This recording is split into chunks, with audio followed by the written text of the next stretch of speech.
Hey guys, welcome back. It is another Friday in February and we are celebrating famous Black Americans for Black History Month every Friday this month.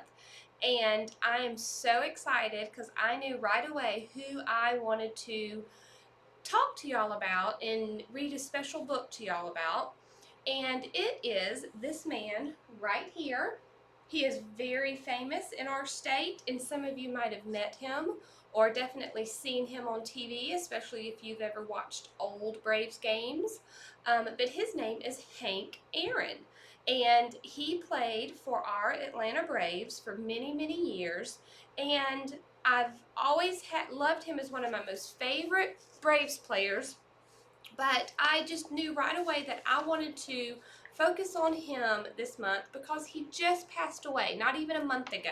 I think it was January 22nd that we lost Hank Aaron, and I wanted to read a story to you today about Hank Aaron. It's called Hank Aaron, Brave in Every Way.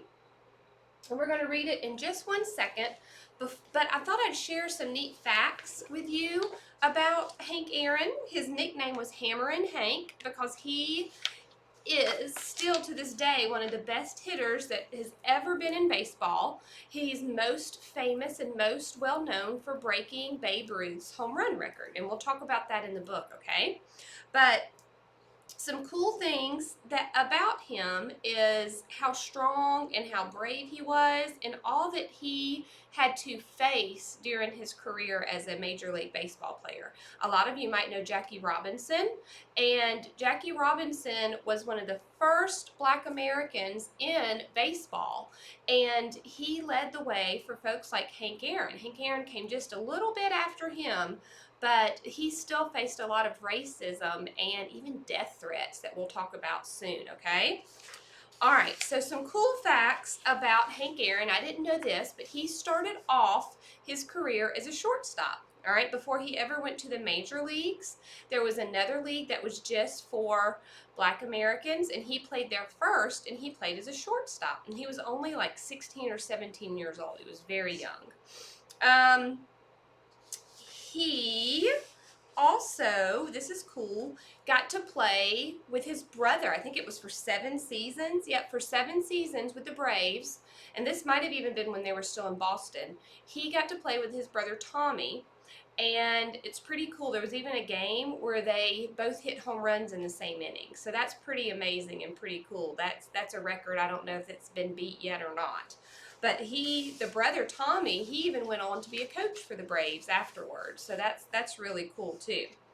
Now this is something that's so amazing, and I had no clue about it, but Hank Aaron was an Eagle Scout. Is that not amazing? If you're not sure what an Eagle Scout is, it's the highest rank you can be as a Boy Scout. All right, we all know what the Boy Scouts are, but if you stick with Boy Scouts all the way until you're a teenager and you complete special projects and different things, and you've earned all your badges and all those things, then you can become an Eagle Scout, and it's really, really tough. But how in the world Hank Aaron did it while he was even playing baseball, I think he was maybe 17 when he accomplished it. He said, but he pulled it off. And there's even a quote he said, Aaron fondly remembered directing traffic as a scout down the busy main thoroughfare in Mobile, and he even recorded a commercial for the Boy Scouts in the 1970s because he was an Eagle Scout. And here he was later on in life, a famous Major League Baseball player, and he went and recorded a cool commercial for the Boy Scouts. I think you can look it up on YouTube. So cool, neat stuff about Hank Aaron.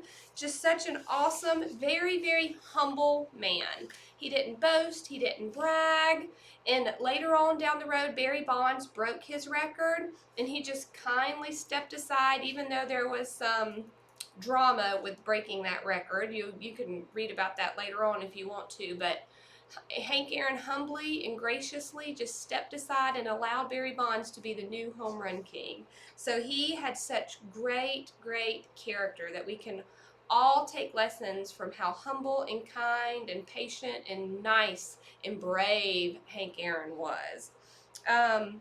One more cool fact about Hank Aaron is that he holds the record for the most All-Star game performances or appearances. So that's something cool that's yet to be broken, is he was in the most All-Star games. So, all right, so let's read Hank Aaron, Brave in Every Way.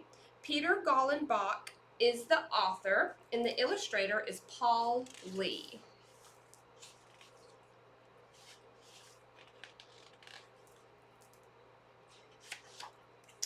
From the moment Hank Aaron was born on February 5th, 1934, his father, Herbert, wanted him to know the joy of playing baseball in open grassy fields, and his mother, Estella, dreamed that one day he would make a difference in the world. Oh boy, do you think her dream came true? I think it did. I think he's going to make a big difference in the world. We'll find out by the end of the book. But there's his mom and dad with him as a baby. And his dad wanted him to play baseball, and his mom just wanted him to make a difference in the world. It was the time of the Great Depression, and like millions of others, Herbert Aaron had great difficulty finding work. His dad had a hard time finding jobs because it was the Depression. He had saved enough to buy some open country land just outside Mobile, Alabama, but he didn't have the money to buy a house or even the wood to build one. Hank was 8 before his dad was finally able to build a small home for his family with the used boards from a torn-down house. The new house had no lights and no window panes. It had no bathroom. It had no refrigerator. But inside the Aaron house, there was plenty of love. And nearby, in a pecan grove, was an open field for playing baseball. So there he is, working with his dad on building that house. And they didn't have a lot because it was a hard time in our country. And so his dad couldn't find work. Hardly anybody could find work. But they still loved one another and they still took care of one another. Hank loved living in the country. Sorry, y'all, let me turn this way so we can see the pictures. I'm kind of faced the wrong way. He loved playing ball. There were days in school when Hank could think of nothing else. He would stare out the window, wishing he were on the ball field. I bet some of y'all do that nowadays. But his mama had her heart set on Hank going to college. Hank, try to be the best, she would say. Set goals for yourself and don't let anyone stop you from achieving them. So there he is, daydreaming, and looking outside the window. He just dreams about playing baseball, but it seems like his mom might have some other dreams for him, maybe college. Hank's goal was to be a Major League Baseball player. Though his father didn't want to discourage Hank, he wanted him to be realistic. There aren't any colored players in the major leagues, he reminded Hank. Back then, white people and black people didn't play baseball together. It was segregated, separated. And so Hank Aaron's like, I'm going to play in the major leagues one day. But nobody had done it yet. Jackie Robinson had not come along yet. It was true. Blacks were prohibited, banned, from playing in the major leagues. But that didn't stop Hank from dreaming. And America was beginning to change. The year Hank turned 13, Jackie Robinson joined the Brooklyn Dodgers. Major League Baseball had its first black player, and Robinson quickly became a star. So there's Jackie Robinson, right there, and then there's Hank Aaron playing. And so Jackie Robinson paved the way for young black boys like Hank Aaron. Hank studied, but he also played, and he was good. So good that when he had just turned 16, he was offered $10 a game to play shortstop for a local team called the Black Bears. Hank was afraid his mama wouldn't let him play. He's only 16, all right? So that's really young. The Black Bear players were grown men, and worse still, the team played on Sundays, the holy day of rest when you're supposed to be at church. He was sure his mama would object, but Hank wanted to play with the Black Bears more than anything. So he put his fears away and he asked permission. To his surprise, his mama came up with a compromise. Compromise is a good word, where you settle on something. You get what you want and the other person gets what they want too. He had to stay in school during the week and get his diploma. He has to graduate from high school. And she wouldn't let him travel with the team or be paid on Sunday. But he could play in every home game.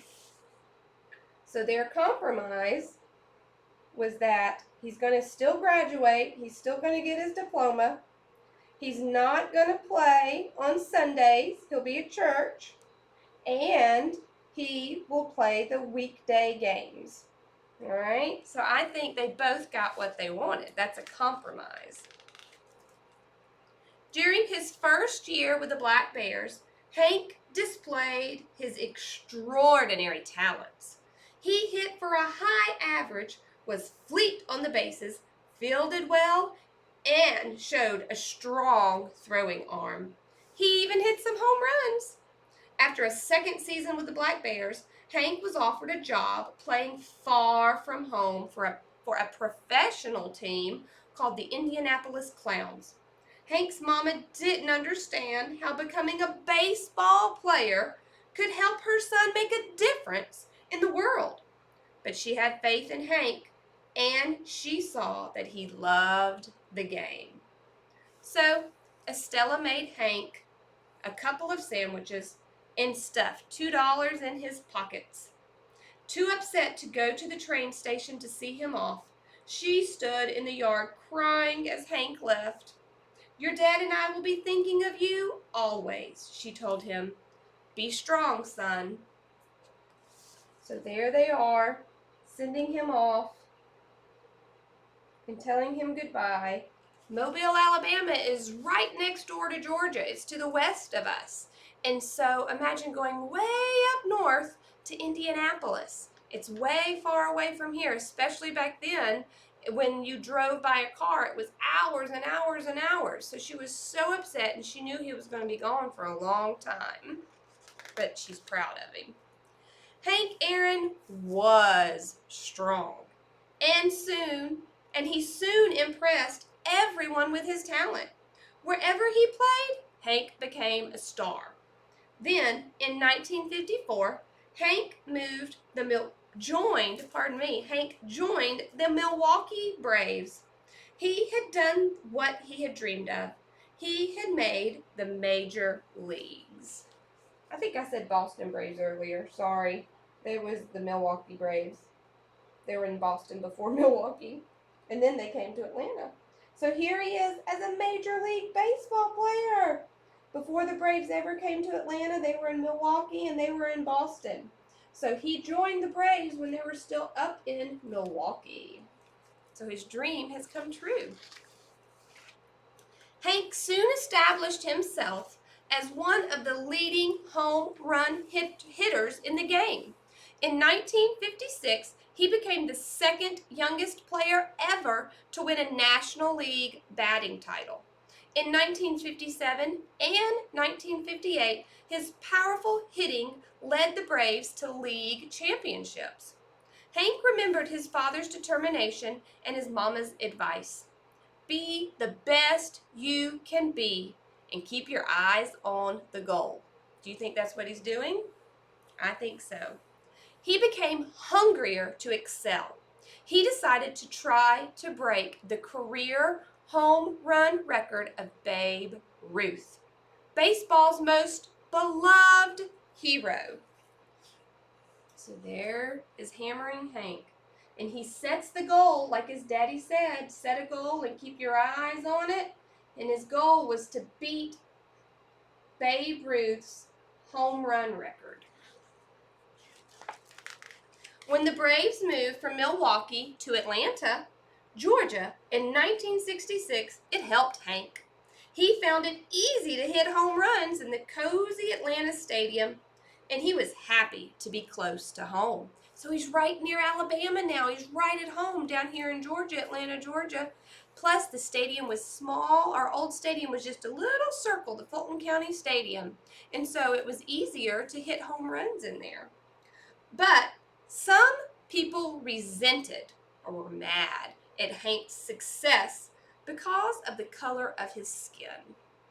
He began to get 1 or 2 unsigned letters each week filled with insults and nasty names. So he started getting kind of like what we call hate mail. People, you didn't have email or cell phones or anything like that back then, so they started writing him letters, and they were filled with mean, nasty things because they don't like the fact that this black man is getting closer and closer to Babe Ruth's record, who was a white man, because there's still a lot of segregation and mistreatment of folks back then. All right, and he's in the South too. By the end of 1972, Hank Aaron was only 41 home runs shy of the mighty Babe's 714, the most revered record in all of American sports. Hank was excited, but he was getting more and more angry letters claiming that a black man should not be challenging the record of a white man. Hank decided to fight the best way he could. He swore that each angry letter would add a home run to his record. What an awesome way to think about those letters. Instead of getting upset and fighting back and writing mean things to the people, he said, that's fine, I'll just hit another home run and I'll get closer and closer to breaking that record. He never spoke rudely, disrespectfully. He was very humble and kind, and he just pretty much tried his best to ignore the letters and not even acknowledge them. That's Babe Ruth in the background, the famous New York Yankee. When the new season started in 1973, Babe Ruth's sacred record lay ahead. The hate mail now arrived in torrents. Hank even got death threats. People are threatening to kill him if he breaks Babe Ruth's record. But Hank Aaron refused to allow anyone or anything to stop him. That is determination. I think I would get kind of scared and maybe back off if people are trying to kill me or wanting to threaten me. And something remarkable happened that spring. The nation's newspapers began running stories telling about the hate mail. So people are finding out he's getting all these horrible letters. A chorus of well-wishers wrote Hank almost 1 million letters to offer him support. So people said, no, they can't do that. So they started writing and sending him letters and notes and cards of support and love and gratitude and excitement for him. Throughout his life, Hank had had the support of his mother and father, but now a whole country of fans cheered for him. Hank finished the 1973 season with 713 home runs, just 1 behind Babe Ruth. So he's only 1 home run away from tying Babe Ruth, but he's got to wait a whole nother season to tie him and then break it.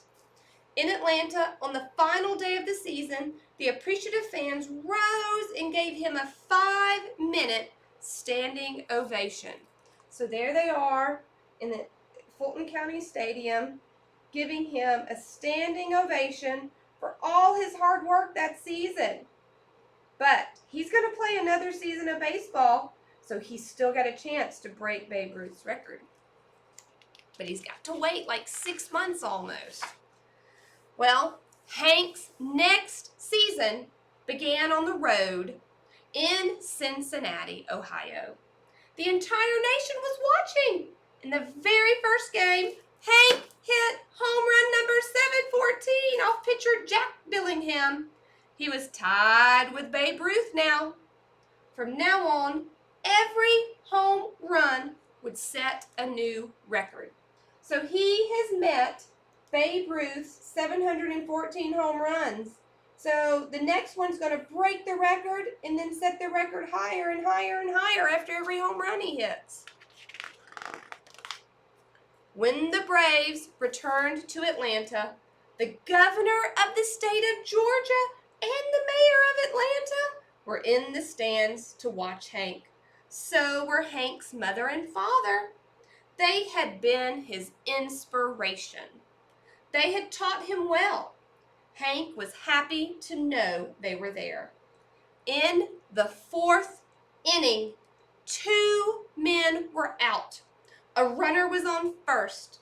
Hank watched as Dodger pitcher Al Downing, there he is right there, threw a pitch low and down the middle. Hank swung.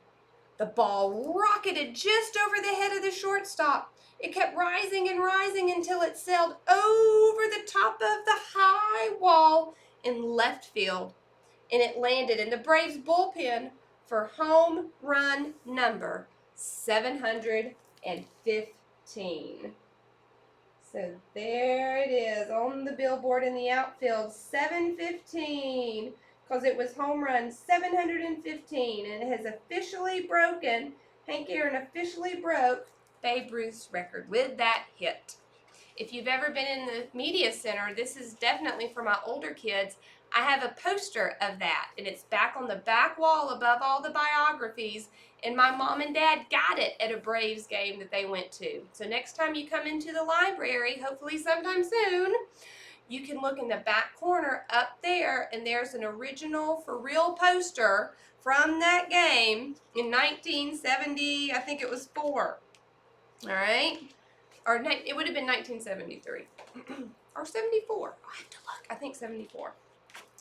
Oh, lights flashed and fans cheered. Estella Aaron, his mama, Estella Aaron felt fear as well as joy. Remember, he had been getting all those death threats, and all these people were saying they were going to kill him if he broke the record. So she's kind of scared.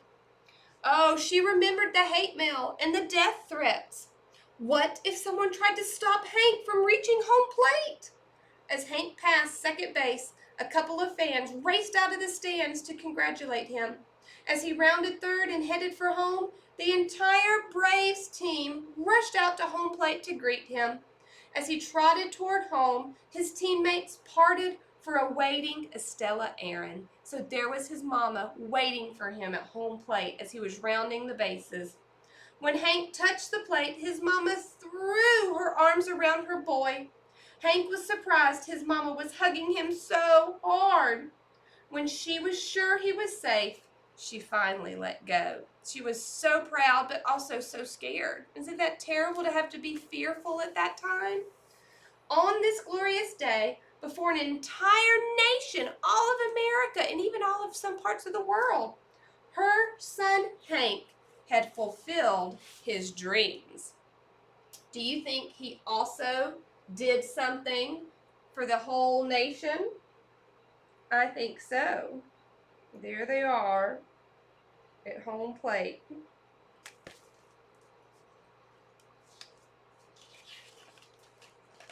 That night, when he was alone at last, Hank got down on his knees, closed his eyes, and thanked God for pulling him through. And that's his locker in the locker room. And like I said, he was such a humble, kind, godly man, and just such a good person, and so brave, and so strong. And like the book's title, brave in every way. All right? Not just brave because